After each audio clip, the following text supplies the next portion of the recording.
Naslov mojega predavanja je Veliki mali človek internetnega podtalja. Sem pa vzel nekako, lotil se bom na nek podoben način, pa obenem verjetno vseeno precej drugačen od tega, kar je delal Primož pred 14 dnevi. Skratka, bom predstaviti zadeve, s katerimi se jaz ukvarjam recimo v zadnjem letu, vse tudi z drugimi, ampak s tem recimo, da se najbolj s to tematiko, da me zadnje čajte najbolj nekako žene in tako naprej. Tako da bo celo predavanje zastavljeno kot nek pregled tem, ki me nekako zanimajo, koncentriranih okrog tega termina Veliki mali človek internetnega podtalja. Vsekakor bi pa lahko šel bolj podrobno na posameznih točkah, tako da bom probal nek pregled vsega skupaj zastaviti. V bistvu bolj važno, tale PowerPoint bo kar pomemben, ker imam, gor sem predvsem neke citate dajal, skozi katere vas bom probal peljati in preko njih pokazati zadeve, s katerimi se skratka ukvarjam, zadeve, ki jih v zadnjem času delam. Če grem kar na neko širše ozadje raziskave, tisti, ki ste bili mogoče, nekateri ste bili na predavanju, ki sem ga imel tukaj na Novi pošti, mislim, da je bilo, 8 mesecev nazaj, sem imel predavanje o alternativni desnici in tako da tu je neko širše ozadje, iz katerega bom tudi danes izhajal.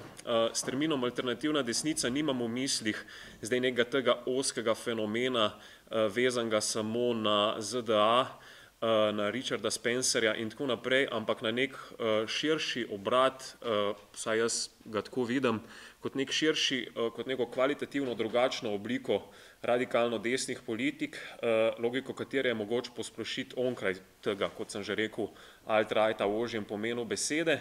In sicer sem tukaj probal nekako 4 osnovne značilnosti tega termina alternativna desnica, kakor ga sam rabim označiti, in sicer je prva neka prilagoditev spletnemu okolju, skratka, internet je tukaj nek zelo pomemben faktor.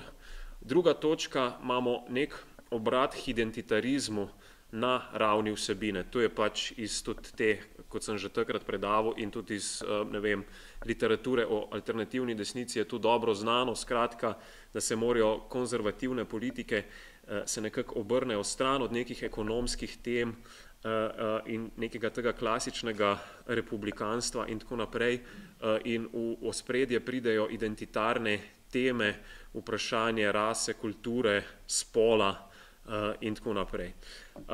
Tretja sprememba se tiče predvsem, če je bila ta identitarizem na ravni vsebine, je na ravni pozicije izjavljanja, skratka, da alternativna desnica izrazito prevzame neko manjšinsko alternativno underdog pozicijo. Tudi te zadeve so vam verjetno znane, skratka, alternativna desnica samo sebe dojema kot alternativo, kot izhajajočo iz, podobno kot so se dojemale ponavadi bolj spontano levičarske subkulture 20. stoletja, neko podobno samorazumevanje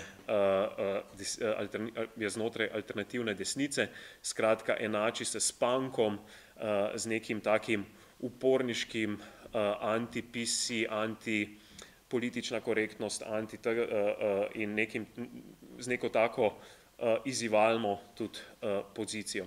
In četrta lastnost, ki se mi zdi zelo pomembna, je nek tak dialektični odnos z liberalno levico, skratka, da se non-stop igra neka igra ogledal, ali kakorkoli bi temu rekli, da pač gre neprestano za neko odzivanje in potem se tudi levica sama ujame v to igro odzivanja na alternativno desnico. V bistvu se cela politika zvede na neko reakcijo na sovražnika, ki je obenem neko nasprotovanje in posnemanje tega sovražnika, kakor so recimo številni ti avtori, ki so se z alternativno desnico ukvarjali, ugotovili, je v bistvu alternativna desnica v mnogih ozirih posnema svojo lastno predstavo o tem, kaj naj bi bili levičarji. Skratka, ta stereotip, ki se ga oni ustvarjajo o levičarjih, ga pol posnemajo in na nek način delajo isto, skratka, skrbijo za predvsem za lastno identiteto, skušajo izključiti nasprotnika iz diskurza in tako naprej.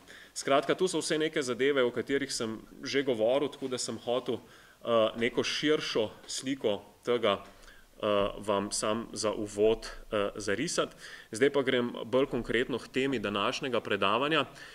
Kakor sem tudi že na tem prejšnjem predavanju nekako skušal omeniti, je nekako alternativna desnica vse skozi štarta iz te pozicije, da se v bistvu zaveda tega, da jim marsikdo očita, da gre tukaj za nek fašizem, rasizem in tako naprej, ampak in prav tudi zaveda se tega, kako kar fašizem ponavadi rabimo, skratka tega, da fašizem vedno pripišemo nekomu drugemu in ga pač, če nekoga označimo za fašista, tu ponavadi pomeni, da mislimo, da mora biti povsem izključen iz diskurza, skratka, da nima pravice izjavljati svojih fašističnih stališč.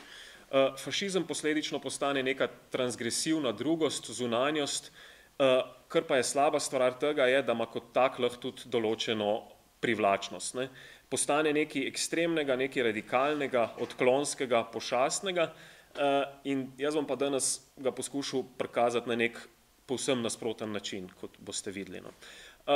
In še en problem je, ki sem ga tukaj v tej četrti alineji skušal naznačiti in to je sicer ta, da pravzaprav fašistični upor postane ravno zaradi tega demoničnega karakterja samega fašizma nekaj, česar si recimo, da kapitalizem ne more prilastiti. Ne. Če sem tukaj citiral recimo Petra Klepca, ki recimo govori o tem, da ima kapitalizem v svoje temelje vgrajeno zapoved po nenehnem revolucioniranju in subvertiranju in pa Briana Masumija, ki pravi o tem, da se pravi tudi najbolj čudne afektivne tendence je mogoče si jih kapitalizem lahko apropriira. Skratka, kapitalizem si lahko apropriira punk, lahko si apropriira vse neke oblike uporništva in tako naprej, medtem ko prav ta fašistični upor postane nekaj, kar je vedno zunaj tega načina apropriacije, ampak po drugi strani je pa tu nek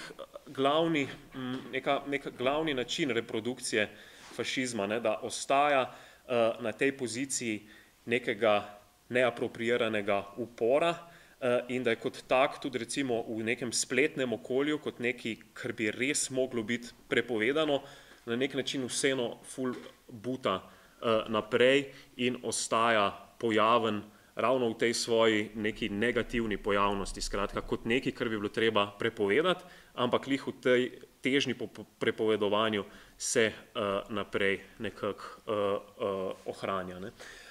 In zdaj, kakor bom tudi danes nekako hodo pokazati, ima vse tu za učinek, ne, alternativna desnica je prvenstveno neka contrarian, ne vem, kakšen bi bil dober slovenski prevod za to besedo, contrarian identiteta, skratka, postavi se na pozicijo nekoga, ki misli radikalno drugače od vseh drugih in v tem smislu je zanimivo, ne, da fašizem ali pa sploh če ga navežemo v nekem zgodovinskem smislu na totalitarizem in tako naprej, je bil dostikrat pojmovan kot nek sistem, v katerem ni nobenega nasprotnega mnenja, v katerem so ravno ti kontrarijeni izključeni. Ne. Če se recimo spomnite one znane fotografije, kjer so vsi pač v ta fašistični pozdrav imajo roke, sam eden na tej sliki pa nima tako roke iztegnjene. Ne.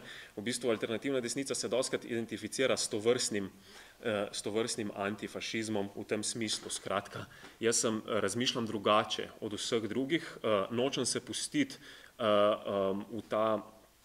v to vsiljeno mnenje, ampak imam neko svoje avtonomno mnenje, ki je kakršno je, tudi če je drugačno od vseh drugih. Ne. Tako da ta contrarian identiteta jo sam razumem kot nek produkt tega sistema izključevanja. Ne. Drugi učinek je, da recimo, če tako govorimo o tem, kako se recimo tudi znotraj teh alternativnih influencerjev, kako se oni sami sebe dojemajo, ne, gre za nek občutek pripadanja družini, ne, češ levičari so ful izključujoči, neprestano karkoli rečeš je lahko narobe, lahko imaš velike probleme, ne.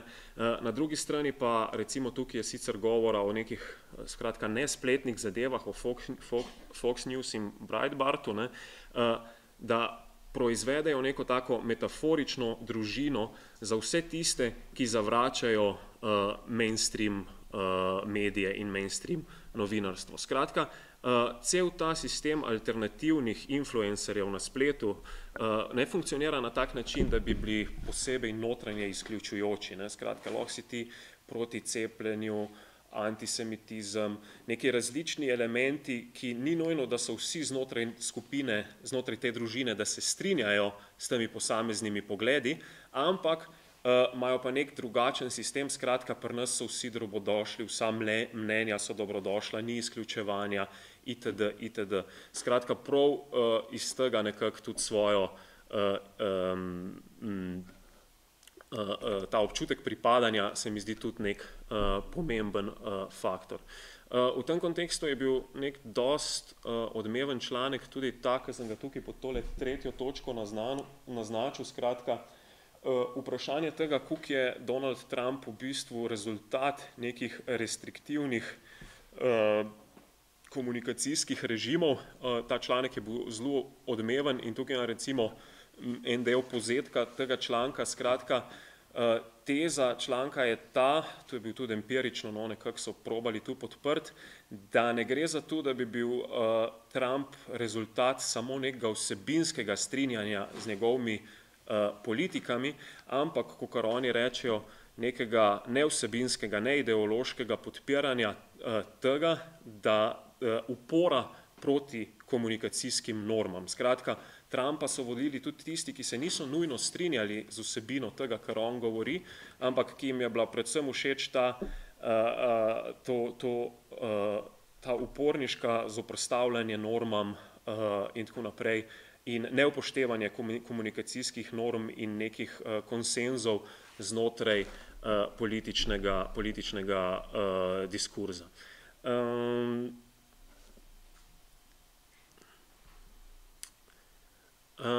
Tako da ja, to je tudi eden izmed teh vidikov. Tako da danes sicer ne bom ful veliko konkretno šel v recimo neko analizo konkretnih primerov teh alternativnih influencerjev. Tale 4. alineja, mislim, da je tu na spletu dostopna ta študija Alternative Influence Broadcasting Directionary Right on YouTube, Rebecca Lewis iz Data and Society. Oni nasploh delajo, kar se tiče teh internetnih, radikalnih ali pa nekih tudi novih trendov na internetu, dost zanimive analize. In tukaj imam recimo samo tu je pač nek njen graf, v bistvu ni tukaj pomembno, da vidite posamezna imena, ampak to je nek, kar je ona v letu 2017-2018 mapirala ta mrežo alternativnih influencerjev na YouTubu. Kakor lahko vidimo iz te mreže, gre za, kar je zanimivo je to, da ima skratka cel nek alternativen medijski sistem se vzpostavi, nek občutek, da so tu navadni ljudje, skratka, da ne gre za novinarstvo v tem top-down smislu, ampak za mnenje ljudstva, tu bom tudi pol pozneje navezal na ta termin velikega malega človeka.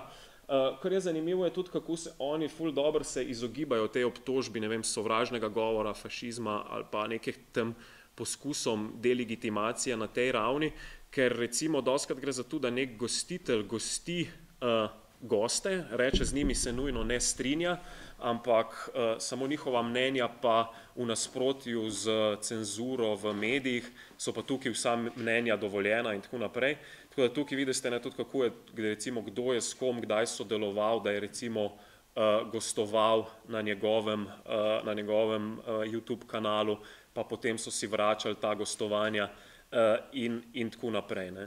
K temu se bom še kaj vrnil tudi v nadaljevanju, tu sem zdaj hotel bolj tako za neko ponazoritev, ta študija je res vredna, da se jo pogleda. Kar pa je še zanimivo, je, ne, da tudi če boste gledali, tu se mi zdi še en vidik tega, da je ta nek fašizem kot obtožba neke drugosti lahko neka zavajajoča paradigma v tem kontekstu, da oni, večina teh ljudi same sebe tudi dojema znotraj te antifašistične paradigme, ampak s tem, da oni vidijo večjo povezavo med tem, češ da je sodobna ta, kaj svem, politično korektna, levičarska mainstream kultura tista, ki onemogoča svobodno mišljenje posameznika in oni v bistvu tu primerjajo z nekim totalitarnim režimom in tako naprej in sami sebe dojemajo kot upornike znotraj, se pravi kot neko, sami sebe dojemajo, da so na neki antitotalitarni poziciji. In še en vidik tega, ki se mi zdi tudi problematičen glede izključevanja iz diskurza.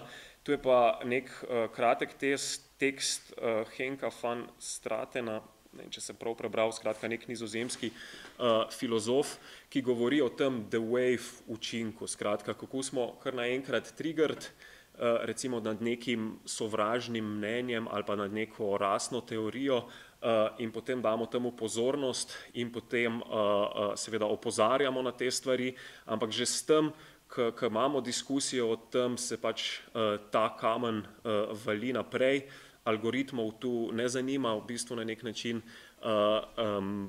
pač s tem neka pozornost dodatna se zadevi daje, zadeva raste, kakor pol recimo zanimivo ponazori, ne, tudi sami pozivi po ignoriranju so del tega sistema. Skratka, kadar smo enkrat ujeti v neko odzivanje na neke sovražne politike, da smo na nek način že padli v pastno. Tako da tu so tudi teme, o katerih sem že zadnjič govoril. Tukaj sta recimo še dva primera citatov.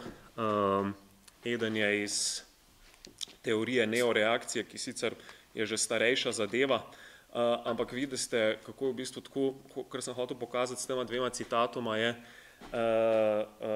s prvim citatom je predvsem tu, kako je v bistvu če pogledamo na nek ta reakcionarni diskurs od znotraj, kako je v bistvu že vpisana ta predstava, da te nekdo obtožuje, da ti si fašist. Ne. Skratka, in tudi recimo, mislim, da je Steve Bannon, če se ne motim, je izjavil, ne, če vas kdo obtoži, da ste fašisti, nosite to kot neko značko ponosa in tako naprej. Skratka, je že neko to pričakovanje tega obtoževanja, že neka ta reakcija na neko kao mainstream diskurs je že vpisan v osnovni diskurs. Ne. Če recimo bereste kakšne druge avtorje iz tega področja neoreakcije, imajo zelo tak diskurs, da recimo nagovarjajo, zelo hočejo bralca prepričati, da bi stopil na njihovo stran. Pač skratka imajo nek ta že v osnovni diskurs vpisano to obtožbo in se zavedajo, kako s tem pravzaprav delati. In tukaj imam še en citat iz tiste študije alternativnega influencerstva na YouTubu, ne, kako v bistvu kar naenkrat you watching this right now are actually part of this intellectual dark web. Skratka, klej ni tako težko priti noter, ne, zelo je tak nek povabljiv diskurs, ne, spet neka razlika do izključevanja, ki naj bi se dogajalo in neke take jezikovne natančnosti in pozornosti na pravilen diskurs, se gredo oni nekaj popolnoma nasprotnega, skratka, pridite, engagejte se, udeležujte se diskurs, dajte komentirati, vsa mnenja so zaželena, neka ta izrazita odprtost, pristop. Ne. Tudi recimo tale Alex Jones, ta slavni delitelj teh teorij zarot, ne, on nikoli ne reče, ta pa ta teorija zarote je resnična, ali pa kaj tašenga, ne, ker bi seveda tudi bi sam sebe bi lahko dal v neko nevarno situacijo s tem, ampak reče, dejte sami raziskovati, dejte komentirati, kaj se vam zdi, jaz nič ne trdim, jaz sem sam skeptik itd. Ne. Polka je seveda nek njegov ta oboževalc šel gledati tam v Washingtonu tisto pizzerijo, če so tam res ukleti pedofili, ta Pizzagate zadeva, ne, je pač tudi on se lahko, mislim, da je takrat imel neke probleme, ampak se je lahko dosti dobro rešil teh obtožb, ravno zato, ker vedno nikoli ne govori iz te pozicije, tu pa zdaj je resnica, ampak bolj iz te neke contrarian oziroma dajmo dvomiti vsemu in tako naprej pozicije. No. Kakor vidite, že malo napeljujem na to, no, da recimo pri Adornotu ali pa pri tej klasični kritični teoriji so si oni, ne vem, fašistično subjektiviteto predstavljali precej nasprotno, no, kot neko subjektiviteto, ki je ni zmožna misliti z lastno glavo, ki se ful podreja v diskurzu, ki je ful tako, v bistvu ne ta contrarian subjektiviteta, o kateri skušam govoriti tukaj. Ok.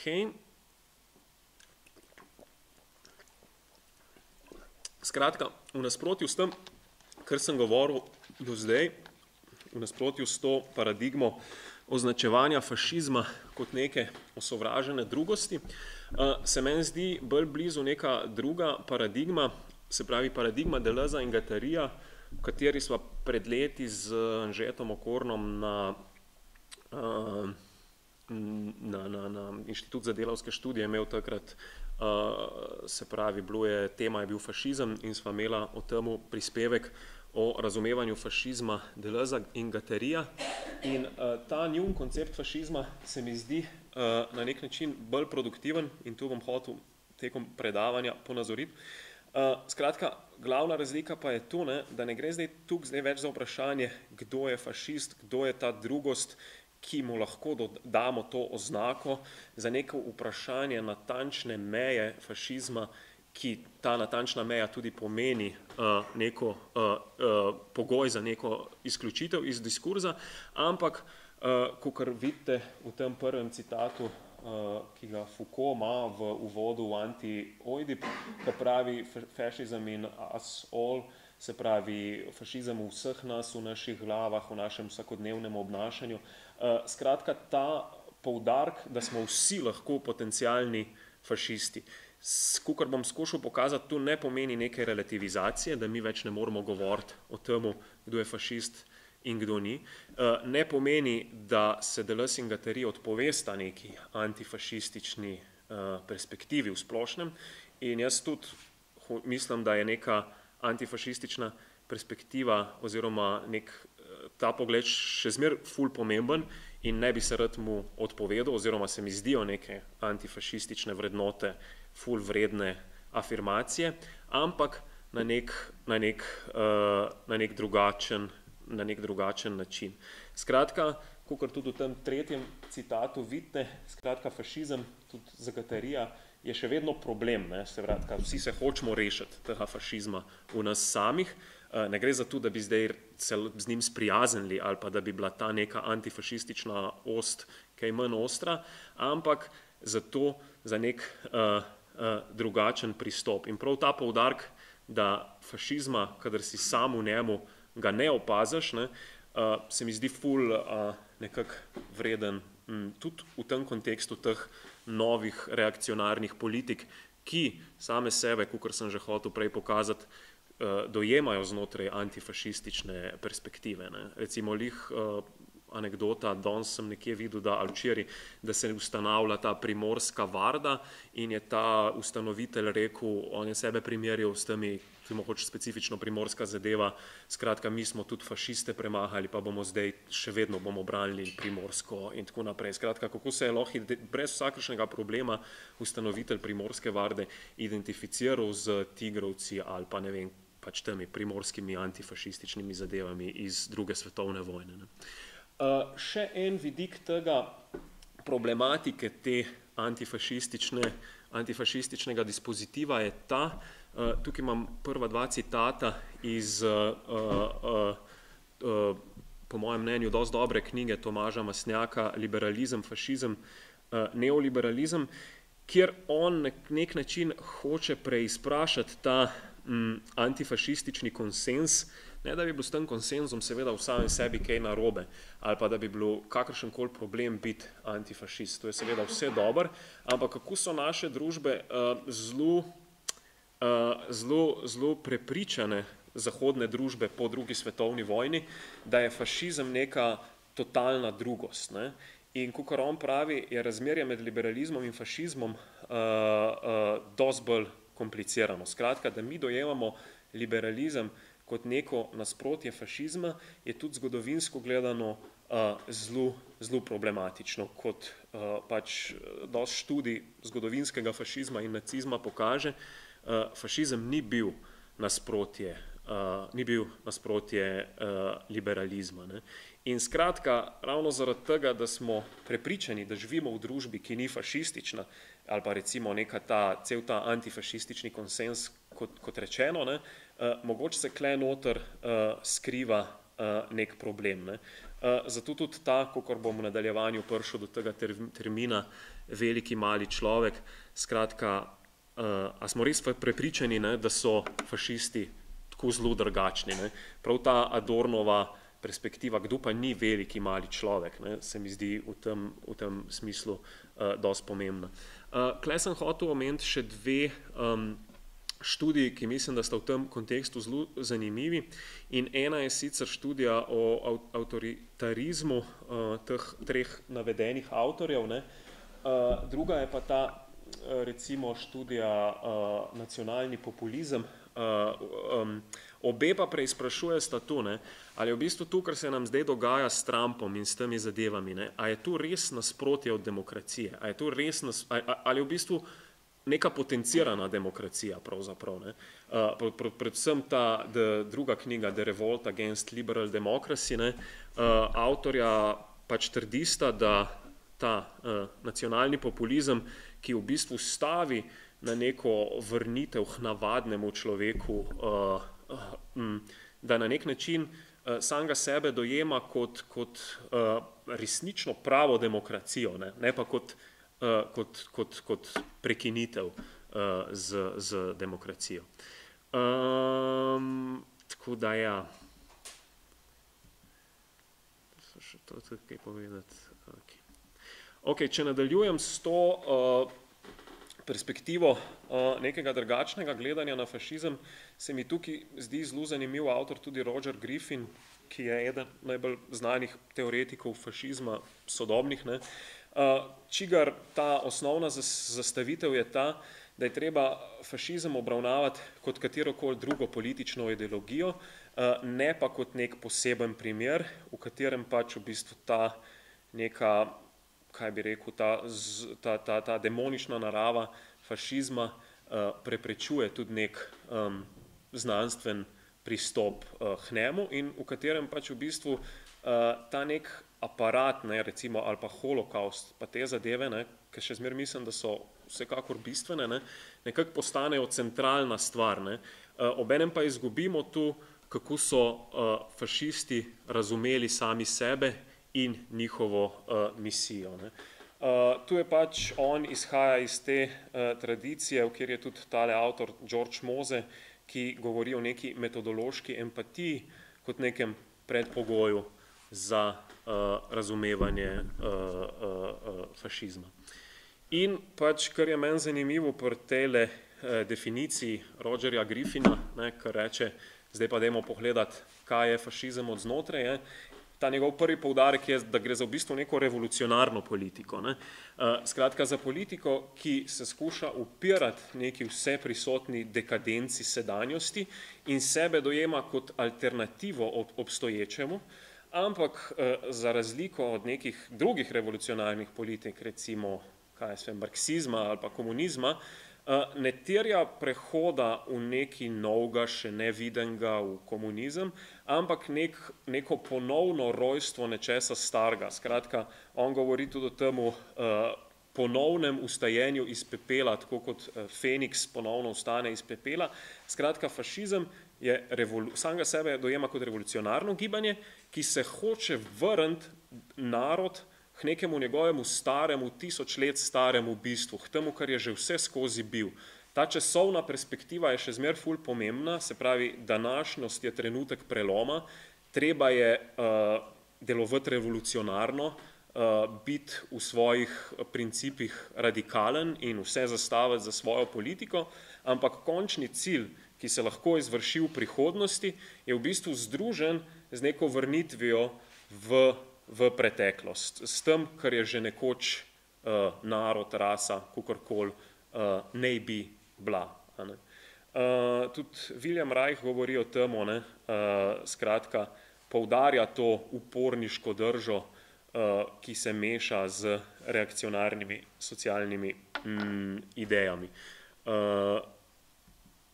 Skratka, kar bom hotel zdaj tudi v nadaljevanju nekako povezati, revolucija, ki ne terja spremembe ali pa odklona od neke norme, ampak vrnitev v normo, vrnitev v sredino, v normalnost, v tako, kot bi zmer moglo biti in tako naprej.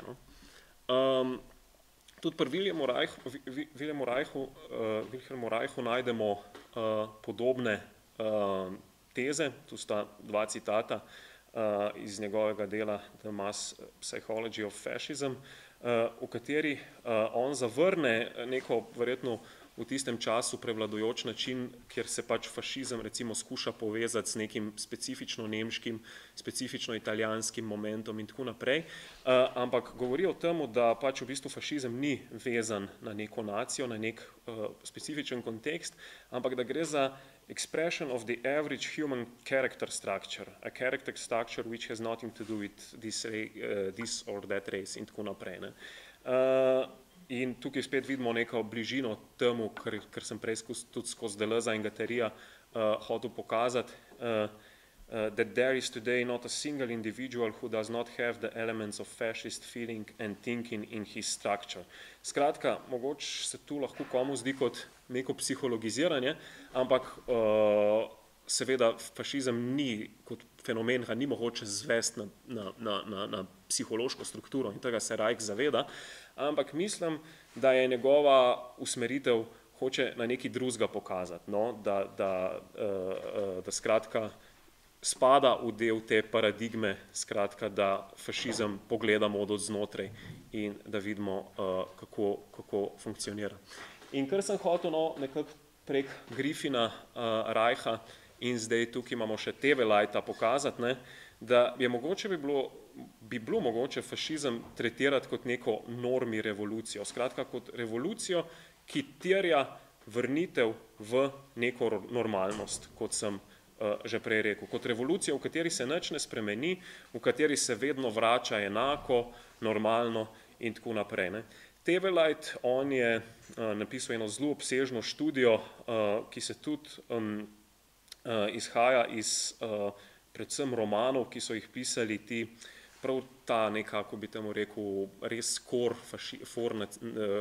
centralne nacistične grupacije, ki so bile pol del teh Freikorpsmenov oziroma skratka ljudje, ki so bili že v prvi svetovni vojni načinoma ful navdušeni nad vojno, predvsem ga zanima, tukaj gre predvsem za moške, seveda njihov odnos do žensk in on se tudi hoče zoperstaviti tej ideji recimo neke te homoseksualne paradigme, da so tisti, ki sovražijo homoseksualce, prikriti homoseksualci, oziroma hoče se rešiti tega, da bi se skušalo prikazati te neke skrajne politike kot nekaj skrajnega, odklonskega in tako naprej, in trdi, da gre za pač psihične strukture normalnih moških, kot vidite v prvem citatu.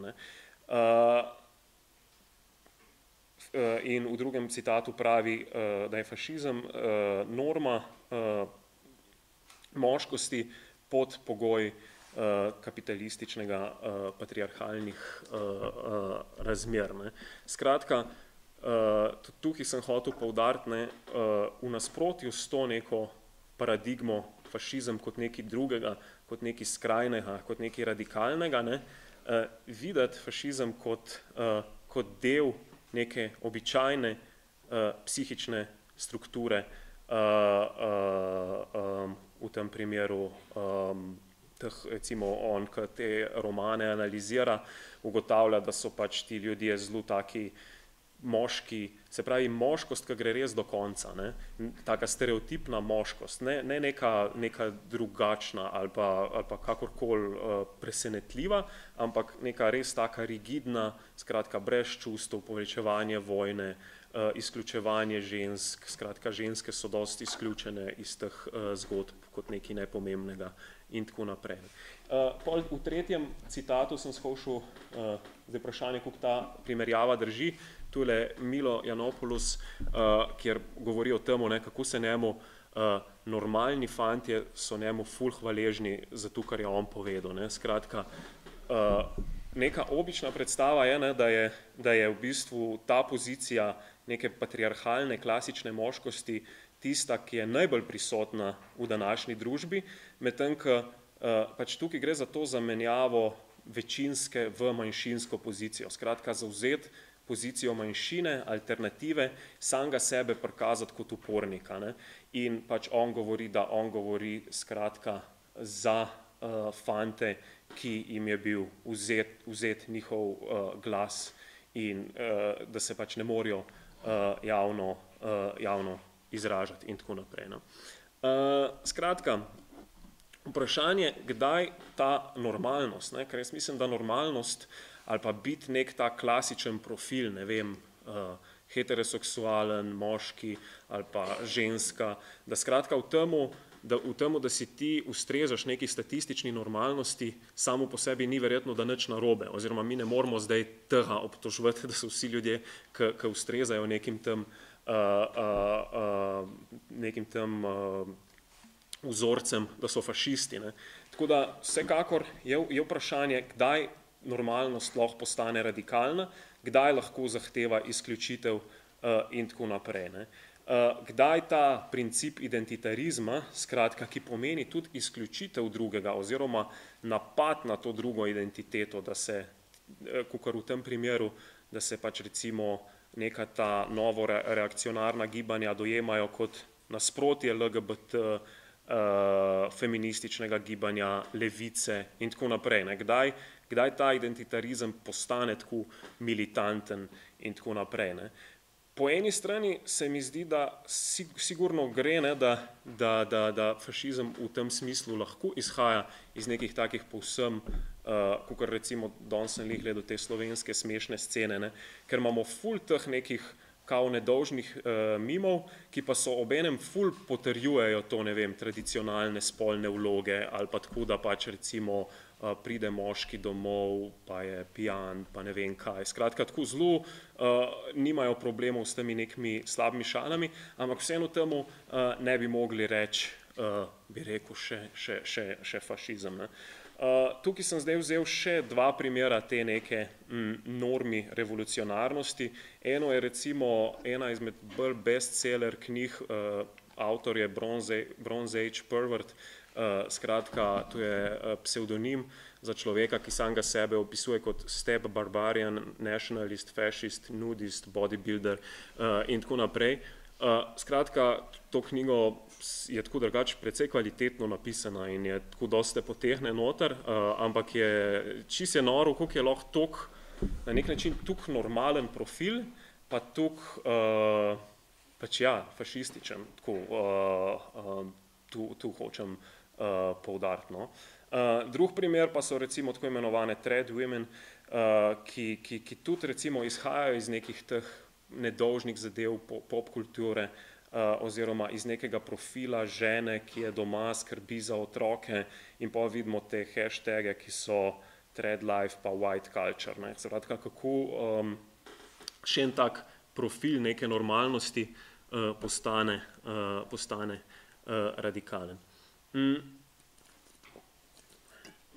Skratka, termin veliki mali človek, ki sem ga uporabil za naslov in ga najdemo pri Adornu in Reichu, skratka, hoče zajeti na nek način ravno to.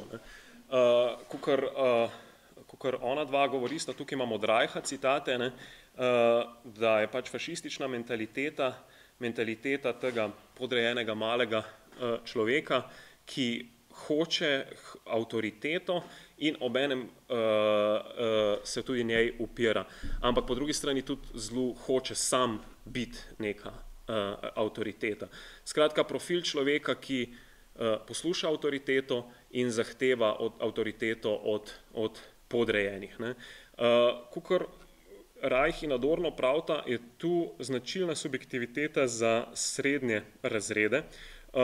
In tukaj se mi zdi, pri tej drugi točki sem hotel naznačiti, subjektiviteta nižjega srednjega razreda, ki je pač subjektiviteta tega velikega, malega človeka, ki hoče, recimo, kakor bi lahko rekli, da kmet, privatnik je prej na tej poziciji nižjega srednjega razreda, kakor pa nek industrijski delavec. Skratka, razmišljanje človeka, ki se hoče povzpeti po družbeni lestvici, ampak ve, da tudi lahko pade po družbeni lestvici in zato to hierarhijo tudi ful spoštuje. V bistvu se tu nekako ful poklapa s to perspektivo nekega kapitalističnega realizma, kakor temu pravi Mark Fisher, ali pa kakor Stuart Hall, ki analizira recimo nek obrat, ki se v Angliji zgodi v 80-ih, povezan z neoliberalizmom in z Margaret Thatcher. Skratka, nek vzpon, afirmacija neke normalnosti oziroma neke normalnosti, ki ne tolerira odklona, po drugi strani pa tudi ful afirmira kapitalizem. Tukaj sem še eno avtorico navedel, upam, da vas ne medejo vsa ta imena. Ayn Rand, ki je zelo znana po tej, v bistvu je ona bila iz Rusije, iz Sovjetske zveze, je prebegnila kot bogata judinja v ZDA in se zavzemala za neko to afirmacijo radikalnega kapitalizma, ki pa je v tej radikalnosti tudi tako v bistvu malo fašističen. Nimam zdaj časa, da bi se poglabljal, ampak vsekakor zanimiv primer. Skratka, kar sta hotla Adorno in Reich, Adorno in Horkheimer tudi, pa Reich, kar so hoteli s tem terminom velikega malega človeka nekako povedati, je tudi tu nekako obrazložiti fenomen Hitlerja oziroma teh populističnih voditeljev, ki so na nek način podaljšek oziroma da se vsi ljudje identificirajo z njimi kot z nekimi navadnimi ljudmi, kot z nekom, ki je slehernik, ki je enak kot eden izmed nas in tako naprej, ampak po drugi strani mora biti pa tudi izjemen, čist drugačen od vseh in tako naprej.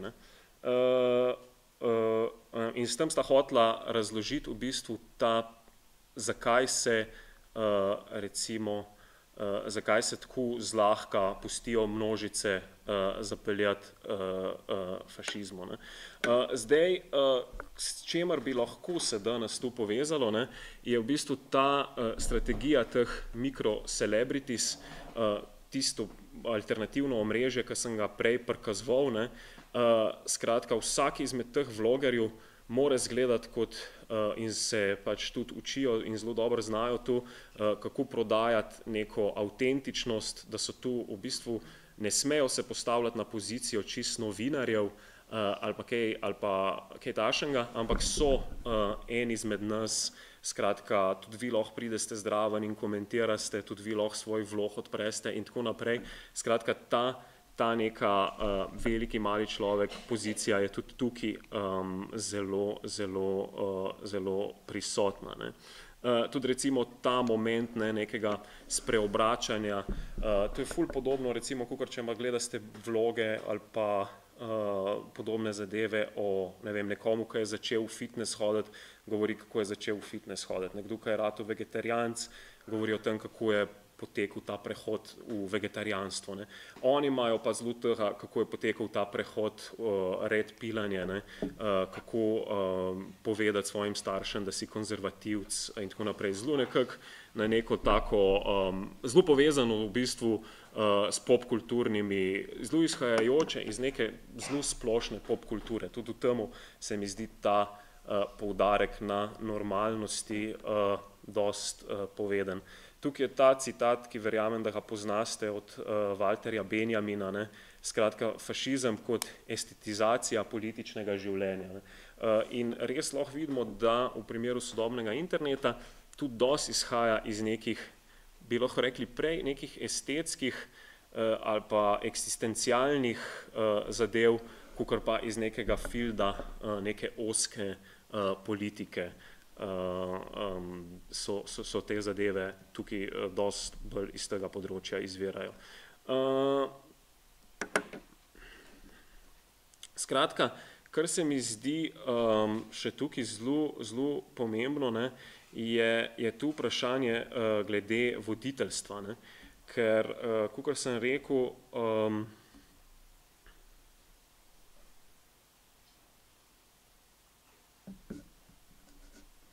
kakor bom hotel v nadaljevanju problematizirati, v bistvu zdaj sem že v zadnji neki tretjini tega predavanja, je tu vprašanje, ki sta ga Adorno in Reich mu dajala dost pomena, ne, vprašanje tega, kako lahko, izhajajoč iz Freuda, seveda, iz tega spisa o množicah, ker je tu vprašanje, ne, kako lahko nek voditelj množice čist zapelje, da delujejo pač, kakor jim on narekuje, ne. Medtem, ko jaz v tem, kar se pač v teh sodobnih fenomenih tega principa voditeljstva pravzaprav ne vidim. Ne. Skratka, še zmeraj imamo to perspektivo velikega malega človeka, ampak ni, da bi recimo Trump, ne moramo reči, da je on na isti način voditelj, v bistvu rekla je bolj za neko ironično identifikacijo z njim, če že, no. Skratka, ne gre, prav ta princip voditeljstva, figur kot je Hitler ali pa Mussolini, mislim, da tega danes v bistvu nimamo. Skratka, ampak pridemo še do tega. Kar sem hotel še povezati, ne, prej sem govoril o tej Griffinovi definiciji fašizma, ne, ki govori o tem, da je fašizem populistično revolucionarno gibanje. Ne. Skratka, kar je zdaj problem, do katerega smo prišli, je, ne, da je v bistvu tista definicija dosti neločljiva od definicije populizma nasploh, se pravi, da imamo zmeraj to ideologijo resentimenta množic proti elitam, proti vladajočemu razredu in skratka te množice, ne, ta normalen, navaden človek, ki bi mogel vladati, ne, kar je v bistvu v osnovi tudi neka osnovna zahteva demokracije, ni tu neka drugost, tujost, je problem. Ne.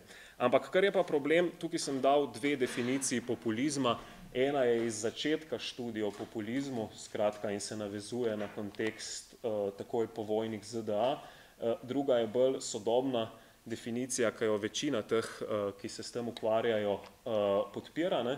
Če vidite to Moodyjevo definicijo populizma, on govori o tem, da populisti verjamejo, da je družba razdeljena v dve antagonistične skupine, na elite in na pure people, se pravi navadne ljudi, in zagovarjajo tudi tu, da bi mogla biti politika izraz obče volje. Ne. Ampak, če mi to definicijo pogledamo, tudi neka levi populizem, neka marksistična politika bi bila v skladu s to definicijo lahko delegitimirana kot potencialno nevarna, populistična, fašistična in tako naprej. Ne. In tu sploh zdaj v današnjem političnem trenutku, ko imamo ful teh protestov, od rumenih jopičev do Čila, v katerih je v bistvu težko ta ljudska gibanja okarakterizirati po tej levo-desno neki delitvi, ne, se mi tu zdi zelo pomembno in mislim pač, da ne moramo vsakega antielitističnega ljudskega gibanja označiti kot fašizma, kot potencialnega fašizma, ker s tem izgubimo pač en velik del potencialno progresivnih politik. Ne. Tu se mi zdi pač tako v bistvu zelo zanimiv fenomen. Skratka, vseeno rabimo neko bolj natančno definicijo fašizma ali pa nekaj, kar fašizem lahko razloči od populizma, ki ni nujno nekaj slabega. Ne. Tukaj sem neke te probleme z definicijo populizma skušal naznačiti. Skratka, dobro vam je znano ta ameriška logika, ne, da vse, kar se v Južni Ameriki dogaja, je populizem, kar je pač ful problematično in tako naprej. Ne. V študijah o populizmu se pojavlja ta ideja, ne, da je antielitizem nujno povezan tudi z nekim drugim in drugačnim sovraženjem neke drugosti, ne samo elit, ampak tudi nekih drugih, ki pa so vedno povezani z elitami. Ne. Zato je pač recimo ta ideja, ne vem, da je neko zavezništvo med muslimanskimi temi begunci in med elitami in tako naprej. Skratka, a je vsak antielitizem tudi nujno sovražen do nekih drugih oblik drugosti, ne? A je vsaka stava na nekega povprečnega, normalnega človeka, ki je nek ta sredinski, veliki, mali človek, je fašizem že vpisan v to strukturo, ne? A se moramo zaradi tega celo mogoče odpovedati neki politiki kot izrazu splošne volje, kar mislim, da bi bilo precej slabo, ne? Skratka, ko sem jaz razmišljal o tem, kako si zamisliti to neko notranjo strukturo, ker zanimivo je, ne, koliko so te nove reakcionarne politike, koliko so recimo Nietzsche ali pa še nekatere druge, Stirner, Evola, so njihove klasične reference. Ne. Skratka, recimo, kadar človek Nietzscheja bere, dobi tak feeling. Ne. Imamo neko delitev ljudi na višje in nižje, na singularne izjeme in množico, na bralce in na vse ostale neke normije, ki v bistvu tega ne razumejo. Skratka, imamo neko afirmacijo hierarhije, ki je nedvoumna. Ne. Imamo neko kritiko morale, zaukazanega čustvovanja, to je tudi neka skupna točka Nietzscheja in novih reakcionarnih politik. Skratka, kritika nekega prevladujočega načina čutenja, ki je v bistvu v interesu trenutne oblasti. Imamo tudi nek antielitizem in afirmacijo nekih svobodomiselnih posameznikov na drugi strani in tako naprej.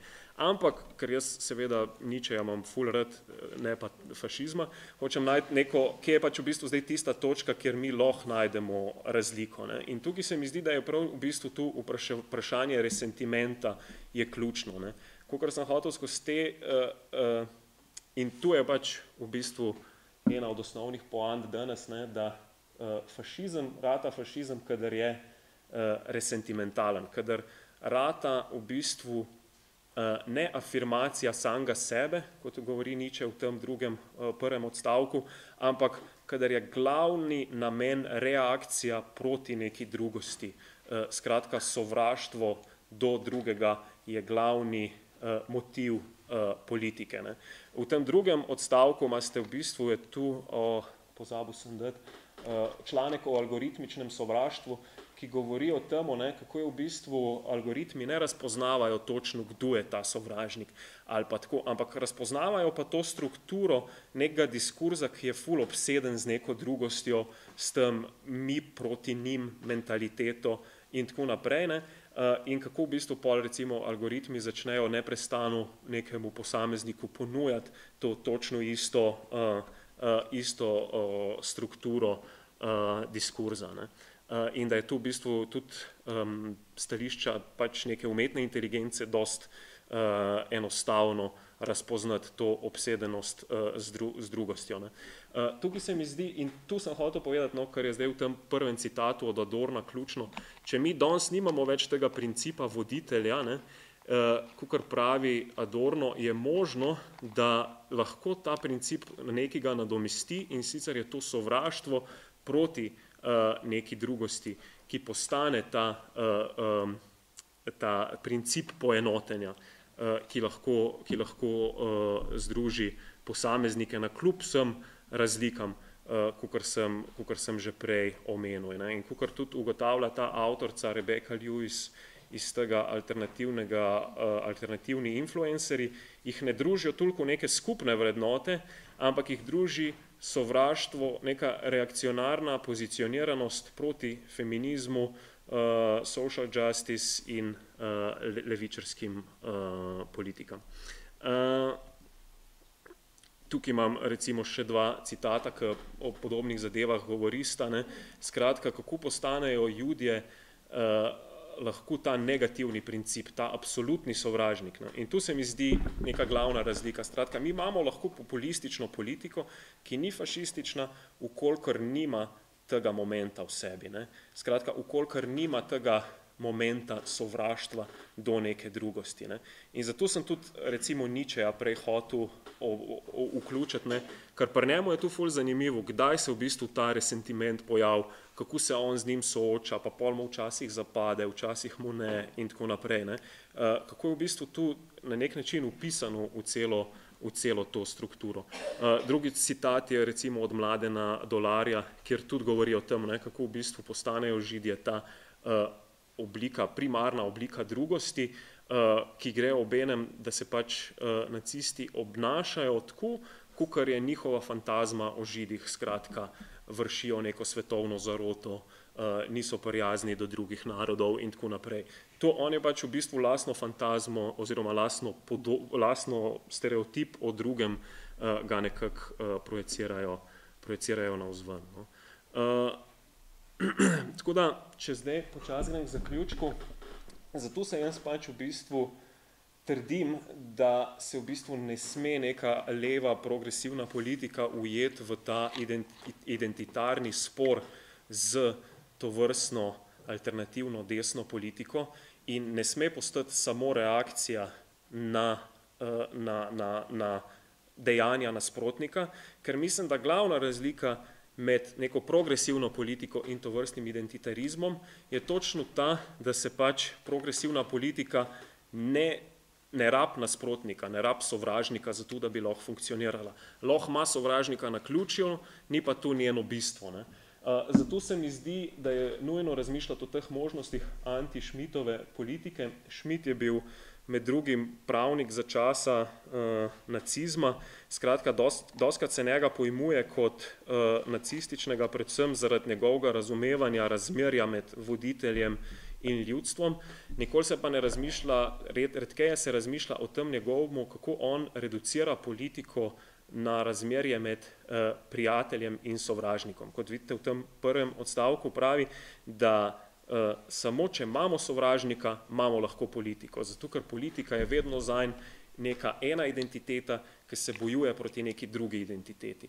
Če tega nimamo, mi sploh nimamo politične skupnosti, sploh ne moramo govoriti o politiki. Ne. In s tem nekako zveže politiko s tem, bi rekel, da ful nekim napačnim principom vojne in odnosa do sovražnika. Skratka, v tem se mi zdi pač zanimiv ta poudarek Deleuza, skratka, iskanje politike, ki, kot pravi v tem drugem citatu, afirmira svojo lastno razliko, uživa v svoji lastni razliki, ampak ne ujame v ta negativni princip odnosa do sovražnika. In v tem mislim, da bi levica mogla biti drugačna. Skratka, recimo Schmitt, on razume tudi Marxa, ne, kot da je recimo razmerje med buržoazijo in proletariatom direkten primer tega med sovražnikom in prijateljem. Ne. Ampak jaz mislim, da neko pravo branje mora iti v drugo smer. Skratka, ne moramo reči, da je buržoazija sovražnik, da je, ali pa v tem trenutku tukaj je neka meja med neko progresivno levo politiko in nekim resentimentom, ki lahko vodi v končni fazi tudi v fašizem. Ne.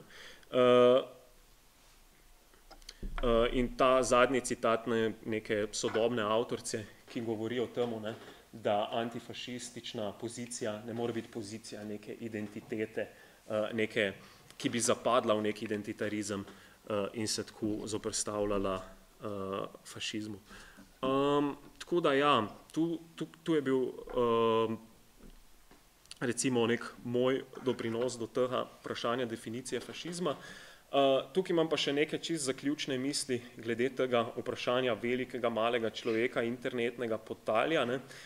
Kar sem hotel tudi, to je pa neka druga linija razmišljanja, ne, s tem razmerjem, in s tem bom tudi zaključil, ne, kako je v bistvu, če berete kritično teorijo klasike, skratka Reicha in Adorna in tako naprej, ne, lahko vidimo, da v nekem smislu so te zadeve uporabne za analizo današnjega trenutka, v nekem drugem smislu pa govorijo o nekem čist nasprotnih zadevah. Ne.